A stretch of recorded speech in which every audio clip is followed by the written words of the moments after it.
We are going to start the regular press conference of Minister Iwaya. I hand over to you. Thank you for coming. In the beginning, I have something to report to you. Yesterday, I came back from the United States. During this visit to the United States, I was able to build a trust-based relationship with new members of the new administration immediately after the inauguration of the Trump administration. I continue to achieve a close communication at the various levels going forward. And also today, the 217th ordinary session of the Diet was convened, and earlier at the plenary session, I delivered a foreign policy speech. When security environment surrounding Japan is becoming more and more severe, I will do my utmost to build broad common awareness regarding diplomacy and security issues across ruling and opposition parties. At the same time, I will be fully committed to diplomatic activities. Today, I have Mr. Alifi, Vice President of the Presidential Council of Libya, who is visiting Japan, and with him, I am going to have a bilateral meeting and a working dinner after this. Now, with Vice President Lafi, I am going to try to deepen cooperation to further strengthen our bilateral relationship and discuss candidly regional situations as well as domestic political process in Libya and security situation. If you have questions, please raise your hand and identify yourself and your affiliation. NHK Yoneda-san. NHK Yoneda is my name. Thank you very much. In relation to the U.S. situation, as you have just mentioned, the President Trump, in the Fox News interview, clarified his intention to contact Kim Jong-un of North Korea. Under his first administration toward the denuclearization, he had a first ever summit meeting of the United States with North Korea. How did you receive this information? And also, Japan also has various issues regarding nuclear missile issues and also abduction issues. How are you going to face up to Kim Jong-un going forward? As to the statement of President Trump that you mentioned, I'm aware of this. As to the issue of North Korea, the President Trump in new administration exercises leadership. That is what I hope for. As for response to North Korea, including abduction issue and nuclear missile development, it is indispensable to have coordination with the international community, including the U.S. When I visited the U.S., I engaged in in-depth exchange of communication with the Trump administration leaders, including Secretary of State Marco Rubio. We want to build the solid relationship of trust and cooperation with the Trump administration and closely communicate about response to North Korea. And naturally, in the framework of Japan, U.S., and South Korea, we need to discuss and consult. In addition, as to the basic policy toward North Korea, needless to say, based on the Japan-North Korea Pyongyang declaration, we want to resolve comprehensively various issues, including abduction, nuclear missiles, and settle unfortunate past, and then normalize Japan-North Korea diplomatic relations.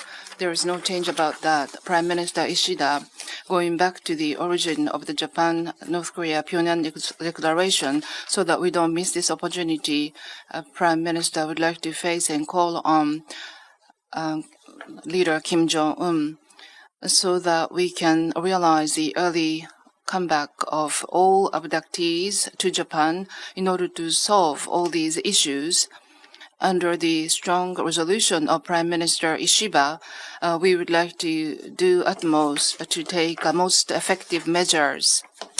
Next question, please. Kyodo Aikawa-san.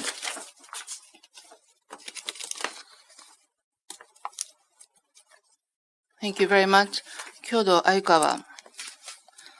The same note, my question is about the U.S. relations. This morning, Foreign Minister Iwaya, I understand you had a talk with the Prime Minister. I understand Japan-U.S. summit meeting is under the final coordination, according to Prime Minister 3 days ago. You said that it will not take a long time for the summit meeting. What is the latest stance? This morning, rather than meeting, but I saw Prime Minister Ishiba to give a report regarding the achievements of my recent visit to the United States. And naturally, during that meeting, I had a consultations regarding the Japan-US summit meeting. Regarding the timing of the summit meeting, with U.S. Trump administration, we agreed to hold this meeting as early as possible. And based on the scheduling of the both sides, we are now making a coordination. On our side, the diet meeting has just started, and also on the U.S. side, the new administration is just inaugurated. Therefore, we have to coordinate scheduling, and we would like to see the date fixed as quickly as possible. If the summit meeting is to be realized, this is going to be a very productive summit meeting, first summit meeting. For that purpose, we are going to have a close coordination with new Secretary of State Rubio and other members of the administration to make it productive. Gigi, please. Kawakami is my name. Thank you very much.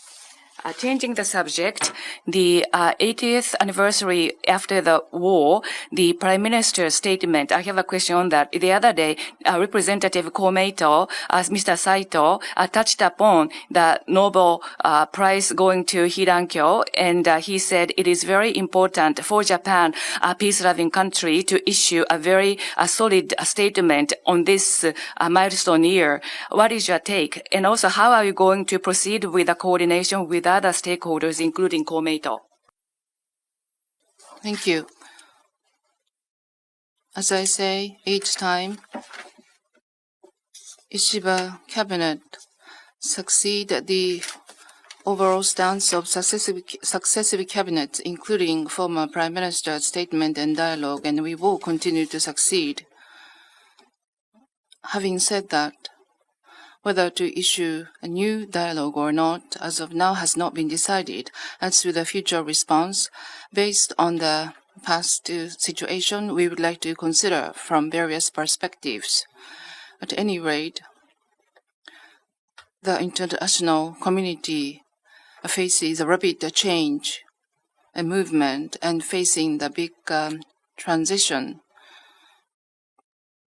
The free and open international orders, the rule of law, are at the risk of being eroded. And taking a various opportunity in 2025, we would like to make effort to issue a future-oriented strategic communication for peace and prosperity of the world. I think that is necessary. So should it be a dialogue or statement or not? And if we are to issue such statement, how should we do it, and when is the appropriate timing? Including all those things we need to consider thoroughly.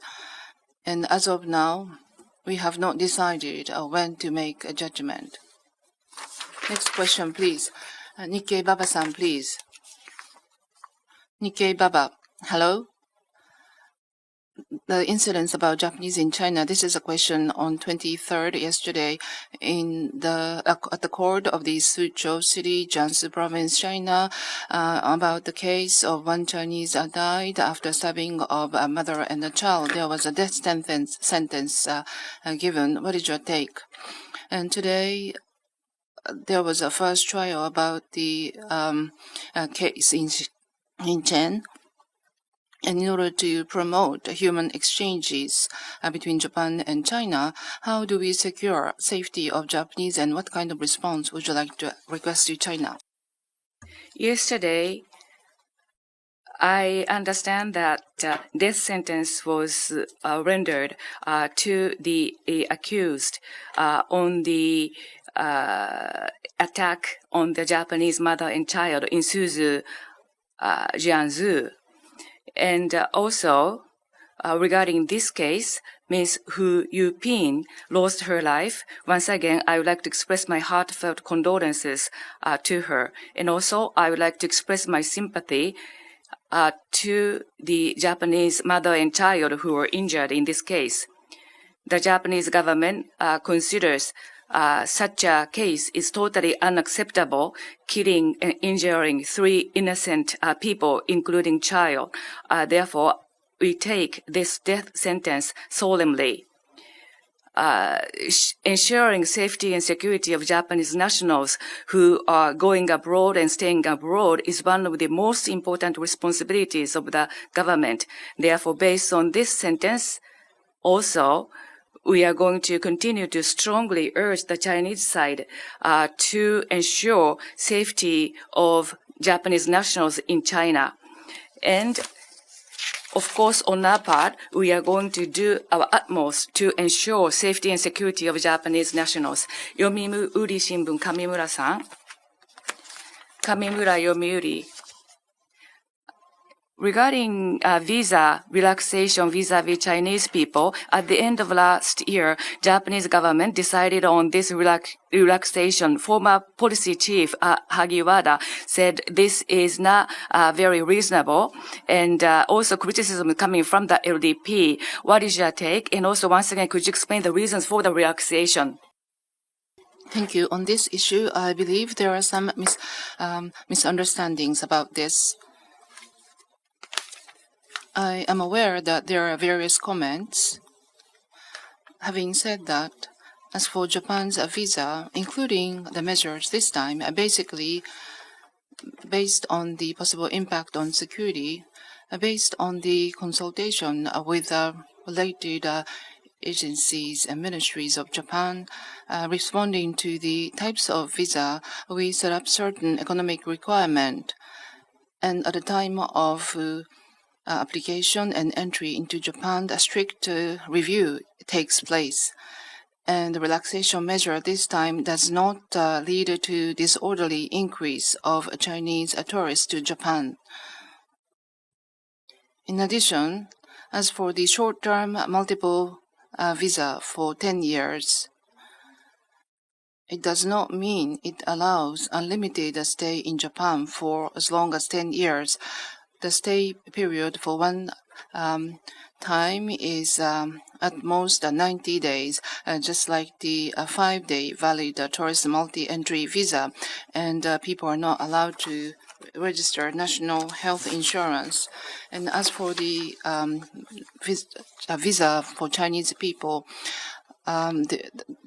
there is the promotion of tourism that has a lot of repercussion of economic effect, and promotion of regional situation and employment opportunity.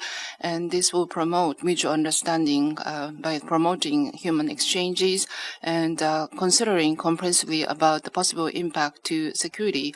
We have made decision at the MOFA and implemented. As a part of those activities, we have decided to relax visa. In the past, we never had approval from the ruling party in this regard. And having said that, there are various comments on this topic, and this is a fact. Therefore, as the government of Japan, so that people can have a correct understanding of this, I would like to continuously, carefully explain the situation. Next, Kyodo Ayukawa-san. Thank you. Kyodo News Ayukawa is my name. I would like to make confirmation about your answer. You said at the onset that there are some misunderstanding. Does that mean, for example, as for the big impact on security or immediately a disorderly increase of Chinese tourists, or for 10 years unlimited stay of Japan? On these points, there could be some misunderstanding. Is that what you say? As to the contents, I believe there are some misunderstanding about the contents. And as for the procedure, within the party, there has never been a procedure that we should get approval within the party. This could also be a part of misunderstanding, but Japan-China relations is a sensitive issue in a way, so a thorough explanation is required on this topic. It is quite right. So moving forward, we want to provide a careful explanation. Thank you very much. I have another question related to China. According to some media coverage, the Japan-China ROK Foreign Ministerial meeting and China Foreign Minister and ROK Foreign Minister will be visiting Japan. And as for economic high-level dialogue is to take place, as well as the foreign ministerial meeting. And recently, related to the treated water release monitoring, Chinese side, based on the Japan-China agreement, China participated in a sampling of water, and then they issued that there was no issue on the sampled water numbers.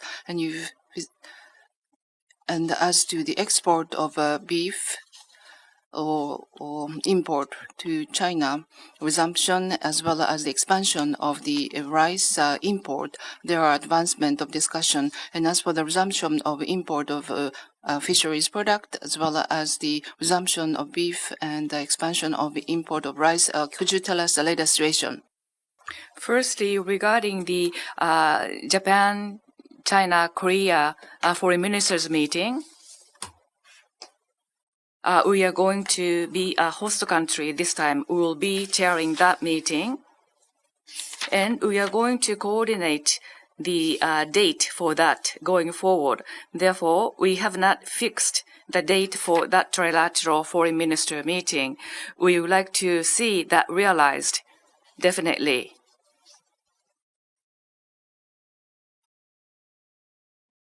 And Foreign Minister Wang Yi will come to Japan. If that is the case, then we would like to have the Japan-China economic high-level dialogue. And your question regarding the resumption of Japanese marine products imports, in October last year, as part of the additional measures under the IAEA framework, laboratories of participating countries, including China, collected sampled water, and analysis was conducted. And this time around, the analysis by Chinese laboratory was completed, and the result indicates